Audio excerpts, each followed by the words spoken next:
I don't care who you are, life is going to knock you down.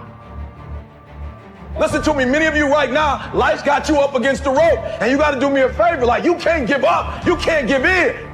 Pain is temporary. Pain is your friend. Pain is gonna take you to the next level. When you going through pain, I know what you're feeling. I know exactly, because I've been there, I've done that, but you gotta work through it. And the reason why most of you are not successful is because every single time stuff not going your way, you give up, you quit, you let go, and people feel weakness, they feel it. You can feel when somebody's not committed, when they're not all in, when they're not dedicated. And there's another level you get to when you go all in. Winners win and losers lose. There are going to be times that you're going to be wondering, why should I keep showing up and working my business? Why should I keep at it? Why should I keep showing up to the conventions? Why should I keep picking up the phones and making the phone calls? Why should I keep fighting for my goals and fighting for my dreams? And what I want to remind you is that you got to show up for your life regardless of the circumstances. You got to show up in spite of the naysayers.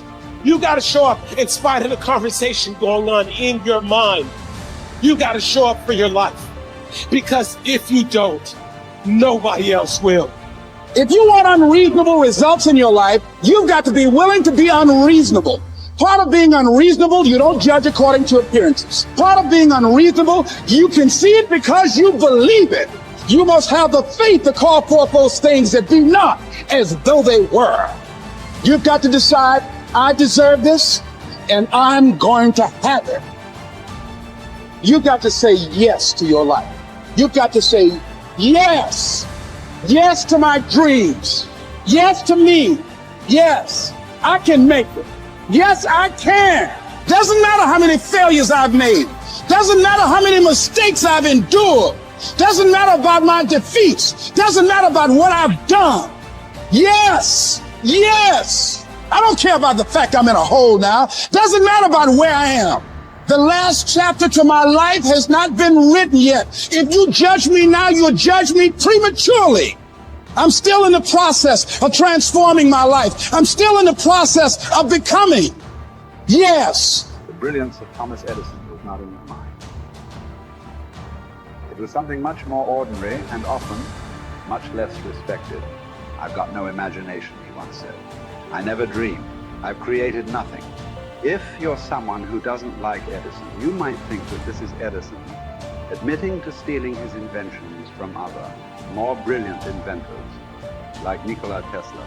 Not quite, but he did readily concede that most of the credit belonged to something other than his brain. The genius hangs around his laboratory day and night, Edison said. If anything happens, he's there to catch it. If he wasn't, it might happen just the same. Only it would never be his. What he's talking about is showing up. The incredible, underrated power of clocking in every day, putting your ass in the seat. And the luck this seems to inevitably produce. Edison lived in his laboratory and never missed a day. Like Gehrig, even when he was sick, when he was tired, or when visited by tragedy or disaster. The modern conveniences we can trace to his lab then owe far more to his body than his brain, to the compounding power of consistency rather than sheer brilliance. It wasn't about inspiration. It was about getting to work, show up and try. Get on the treadmill, pick up the violin, script out some scenes, reach out to some clients, read some reports, lift a couple weights, jog 1 mile, cross one thing off the to-do list, chase down a lead. It doesn't matter what it is. All aspects of our life benefit from this circumscribed kind of discipline. Just as long as you do something every day, that is the important thing. Show up.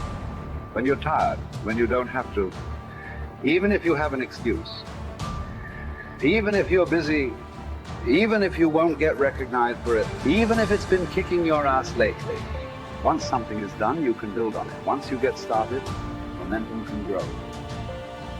When you show up, you can get lucky. Is this still hard? Yes.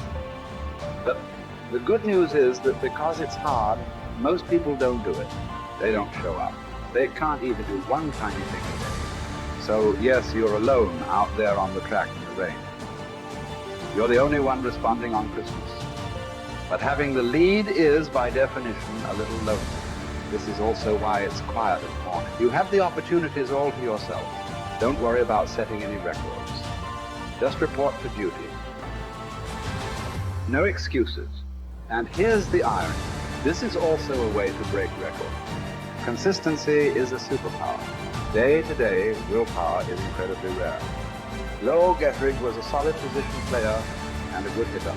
But his success really was rooted in the fact that he didn't miss many days of work. It's quite likely that had he continued at his normal pace and not been stricken with R's, that he would have put up career numbers that surpassed Babe Ruth.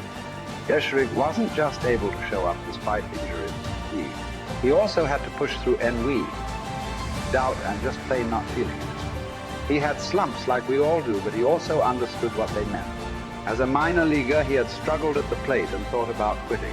The Yankees' owner sent down a scout to walk Gehrig through the very basic math of a batting average. A good hitter hits 300, and hitting 350 is terrific. Hitting 400 is almost unheard of. What does that translate to? Missing on 6 tries out of 10.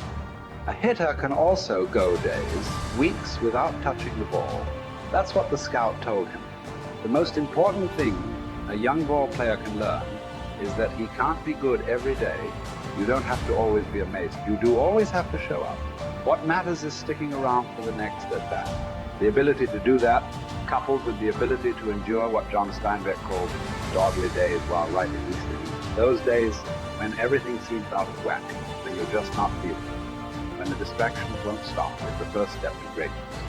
Literally. You cannot be great without the self-discipline to do that. One thing a day adds up. Each day adds up. But the numbers are only interesting if they accumulate in large quantities.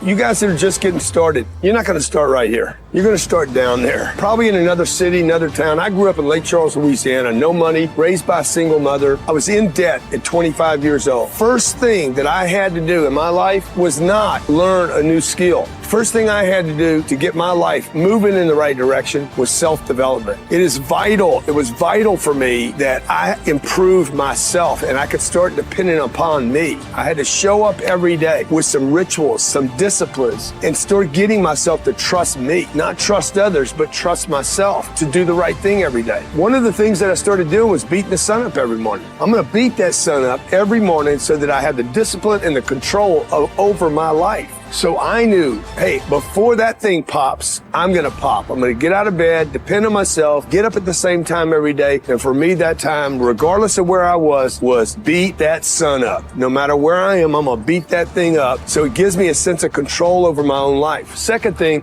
I had to start cleaning up my life and my friends and my environment. When I was younger, between 15 and 25, I was doing crazy stuff in my life. Wasting my weekends. I have the saying, weekends are for the weak. I was drinking, fooling around with a bunch of bad things, bad people. At 25 years old, I cleaned it all up. Quit going to those places. Quit hanging out with people that did not have ethics and discipline in their life. I wanted to build something in my life. I wanted to become someone. And to do that, to become someone in the eyes of the world, just beating that sun up every morning gives me the sense of accomplishment that I did what I said I was going to do, that I woke up when I said I would wake up, and I start building respect for myself, start believing in myself so that I can go out into the world. And maybe today when I go into this meeting that I'm dressed for, they'll believe in me as much as I believe in me, and that'll show up in a contract, a deal, maybe even some money.